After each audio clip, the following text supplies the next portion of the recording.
It's no secret that there is a lot happening in the world right now, and we could use a little time to take our mind off it all, which is exactly why we thought it would be the perfect time to go through our top 5 favorite movies that make us nostalgic for a simpler time. So go ahead and get your popcorn popped and your favorite drink as we take a trip down the 90s and early 2000s memory lane when all we needed was Smacker's chapstick and butterfly clips to make us happy.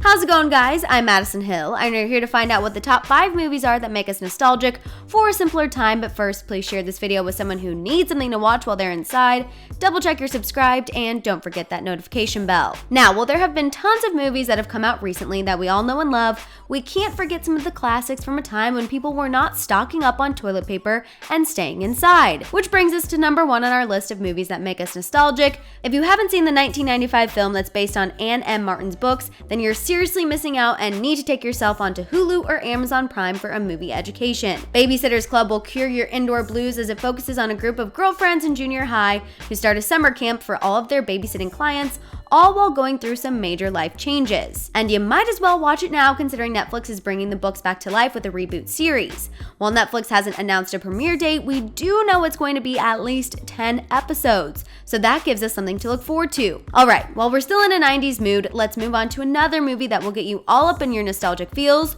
Good Burger. Welcome to Good Burger, home of the Good Burger. Can I take your order? The Nickelodeon film stars Keenan and Kel as they play Ed and Dexter, 2 guys who take on the evil Mondo Burger. And honestly, Courtney and I love this movie so much, we even got ourselves a Good Burger when we had the chance a few months back.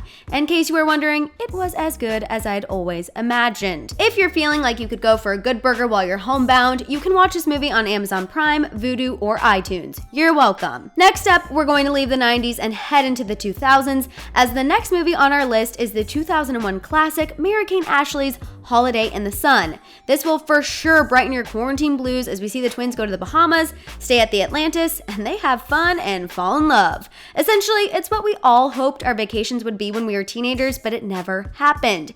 If you're wondering where to get a dose of Holiday in the Sun, this one is a little harder to find, but I dug, and you can watch it on iTunes. Moving on to another nostalgic icon, Miss Hilary Duff and the Lizzie McGuire movie. Shout out to Disney Plus for letting us watch this 2003 movie whenever we want, because it is exactly what you need to watch to kick any quarantine nerves. Who doesn't want to see Lizzie experience Italy, take down the evil Paolo, and realize her feelings for her best friend Gordo, all in one film that ends in an iconic dance scene? Now, while I know all of us were looking forward to seeing what happened with Lizzie and Gordo after that trip in the Lizzie McGuire reboot, we unfortunately will be waiting longer. As you know, the reboot has been put on hold after the original showrunner Terry Minsky left the project due to a disagreement with Disney. Hilary Duff later alluded to the fact that Disney put the show on hold due to it not being family friendly. She later pled with Disney to let the show go to Hulu so that she can give the fans the Lizzie reboot they deserve. Alright, even though I know you're a little mad at Disney over that reboot, let's brush it away for our 5th and final movie that will make you nostalgic for simpler times: High School Musical. And this 2006 oldie but goodie is kind of like a 3-for-1 deal, considering there are 3 movies in the franchise. However, I think we can all agree there is nothing better than the original, where we saw Troy and Gabriella start something new, keep their heads in the game, and all be in this together. Actually, I can think of one thing better: when Ashley Tisdale recently recreated the We're All in This Together choreography while in quarantine. That was pretty iconic. We're all in this together, and it shows when we stand hand in hand, make our dreams. Alright, you guys, thanks for taking a trip down memory lane with me. I hope this jogged your memory on some good forgotten films that make you nostalgic for a time when we weren't stuck inside. But before you get to watching movies, let me know what you think of our picks and what movies you love from the past. T-Tribe, please help each other out with some suggestions down below. For more videos to keep you entertained, check out our channel. In the meantime, please give this video a share, double check you're subscribed, and don't forget that notification bell.